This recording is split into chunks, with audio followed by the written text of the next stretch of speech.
रोशनपुर नाम के गांव में चंदा और शांति नाम की जिठानी और देवरानी रहती थी। चंदा का पति बहुत पैसे वाला था।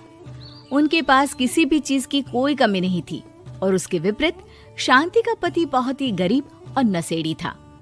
शांति चंदा के घर में काम करके अपना घर चलाती थी। भाभी, घर पर खाने के लिए कुछ भी नहीं है। अगर आप थोड़ा खाना दे पाए तो बहुत मेहरबानी होगी। मुझे जो भी पैसे मिलते हैं वो तो आपके देवर नशे में उड़ा देते हैं। ये तुम लोगों का ना रोज रोज का ड्रामा हो गया है। अब देवर जी कमाते नहीं है तो मैं क्या करूं? तुम्हारा पति तो तुम्हारी सारी कमाई दारू में उड़ा देता है। रहने दो भूखा उसे। अरे ऐसे मत बोलिए भाभी, आप तो जानती ही हैं कि वो मन के कितने साफ हैं, पर इस बेरोजगारी के कारण उन्हें दारू पीने की लत लग गई है।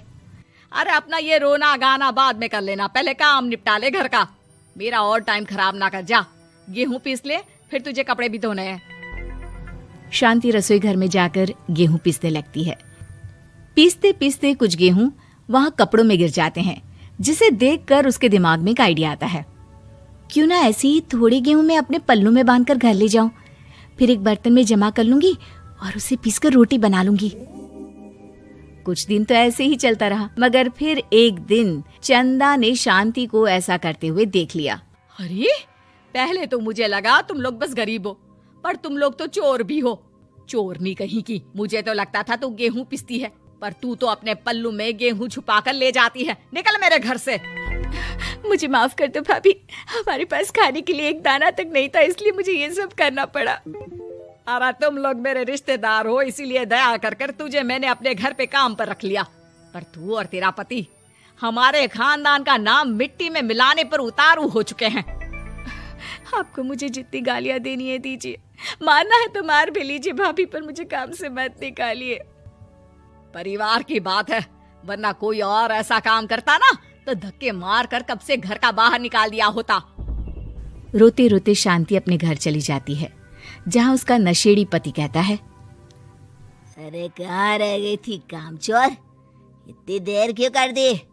आज पैसे लाई कि आज भी खाली हाथ वापस आ गई है? अपने हाथ दिखा। जरूर पैसे छुपा लिए ताकि मैं दारू ना पी पाऊं। नहीं जी, मैं आपसे क्यों छुपाऊंगी, और अभी आप दारू पीने की बात कर रहे हैं, उसी कारण तो आज हम लोगों की ये हालत हो गई है। किसी काम की नहीं है तू, बिना मार खाए समझेगी नहीं। रख, अभी तेरे होश ठिकाने लगाता हूँ। रामलाल शांति को बहुत मारता है। शांति का मन दुखी हो जाता है और वो गांव के तालाब के पास के एक पेड़ के नीचे बैठकर फूट फूट कर रोने लगती है। मैंने कभी किसी का बुरा नहीं किया, फिर भी भगवान मेरे साथ ऐसा क्यों कर रहा है? मैं तो रामलाल जी की फिक्र करती हूँ, फिर भी उन्होंने मुझे इतना मारा। तभी उसे एक आवाज सुनाई देती है, रोने की कोई जरूरत नहीं है बेटी, चिंता क्यों करती हो? ये आवाज कहाँ से आ रही है? शांति अपने आसपास देखती है, उसे कोई नहीं दिखता। वो ऊपर देखती है, जहाँ उसे एक छोटी सी परी दिखती है। आप कौन है? आप तो कोई परी लगती हैं। हाँ बेटी, मैं इसी पेड़ पर रहती हूँ। मैंने तुम्हारी सारी बात सुनी, अब तुम्हें फिक्र करने की कोई जरूरत नहीं। अपनी आंखें बंद करो। शांति आंखें बंद करती है और जादुई परी अपनी छड़ी घुमाती है। उसकी छड़ी घुमाते ही पेड़ के सारे पत्ते सुनहरे रंग के हो जाते हैं। परी उनमें से एक पत्ता तोड़ लेती है और फिर से अपनी छड़ी घुमाती है, जिसके कारण सारे पत्ते पहले की तरह साधारण से दिखने लगते हैं। आंखें खोलो बेटा। लो, इस पत्ते को ले जाकर अपने तकिए के नीचे रख देना। ये तो एक साधारण पत्ता है, इससे क्या होगा? ठीक है, अगर आप कहती हैं तो मैं इसे रख लेती हूँ। शांति उस पत्ते को लेकर अपने घर जाती है और अपने कमरे में तकिए के नीचे रखकर सो जाती है। सपने में उसे वही पेड़ वाली जादुई परी दिखाई देती है। बोलो शांति, क्या चाहिए तुम्हें?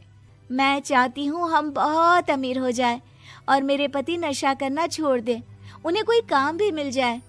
कल जब तुम सुबह नींद से जागोगी, तुम्हारी इच्छा पूरी हो गई होगी। अगली सुबह शांति नींद से जागती है, अपने आसपास का नजारा देखकर चौंक जाती है। उसके बिस्तर पर चारों तरफ सोने चांदी रखे हुए थे। हे भगवान, कहीं मैं सपना तो नहीं देख रही? इतना सारा सोना, वो भी मुझ गरीब के पास। रामलाल जी को बताती हूँ, वो बहुत खुश होंगे। शांति जैसे ही कमरे के बाहर जाती है, वो देखती है कि रामलाल सूट बूट पहने काम के लिए बाहर जा रहा होता है। मुझे शहर में एक नौकरी मिल गई है शांति, मुझे आने में देर हो जाएगी, घर का ध्यान रखना। और इस तरह शांति बहुत अच्छा जीवन बिताने लगती है। उसके पास अब किसी भी चीज की कमी नहीं रह जाती। रातों रात शांति के पास आए इतने पैसों को देखकर उसकी जिठानी उससे पूछती है, अरे क्यों रे शांति, कहीं बड़ा हाथ मारा है क्या? अचानक तुम लोगों के पास इतना पैसा कैसे आ गया? नहीं नहीं भाभी, ये सब तो जादुई परी के दिए हुए पत्ते का कमाल है। शांति जादुई पत्ते के बारे में सारी बात चंदा को बताती है, जिसे सुनकर चंदा के मन में लालच आ जाता है और वो झूठ मूठ रोते हुए उसी पेड़ के नीचे जाती है जहाँ उसकी रोने की आवाज सुनकर जादुई परी कहती है, क्या हुआ बेटा, क्यों रो रही हो? मैं बहुत गरीब हूँ, मेरे पति मुझे बहुत मारते हैं, अब मैं जीना नहीं चाहती। चिंता मत करो बेटा, अपनी आंखें बंद करो।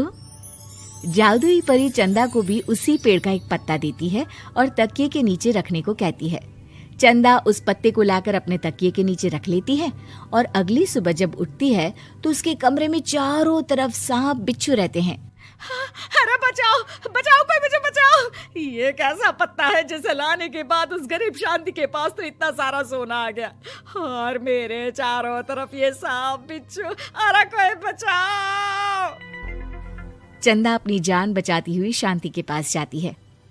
चलिए भाभी, मुझे लगता है आपके घर में सांप बिच्छू को बस जादुई परी ही हटा सकती है। दोनों मिलकर जादुई परी के पास जाते हैं। ये सब तुम्हारे बुरे इरादों का नतीजा है चंदा। तुम झूठ मूठ बस पैसे के लालच के कारण यहाँ आकर रो रही थी, इसीलिए तुम्हें जादुई पत्ते ने उसकी सजा दी। अरे मुझे माफ कर दीजिए जादुई परी, मेरे मन में लालच आ गया था। अरे शांति, तुम भी मुझे माफ कर दो, मैंने तुम्हारे साथ बहुत गलत किया है, फिर भी तुम मेरी मदद के लिए आई। चंदा को अपनी गलती का एहसास हो जाता है, इसलिए जादुई परी उसके घर से सारे सांप बिच्छू को गायब कर देती है। चंदा और शांति आपस में मिलजुल कर रहने लगती हैं।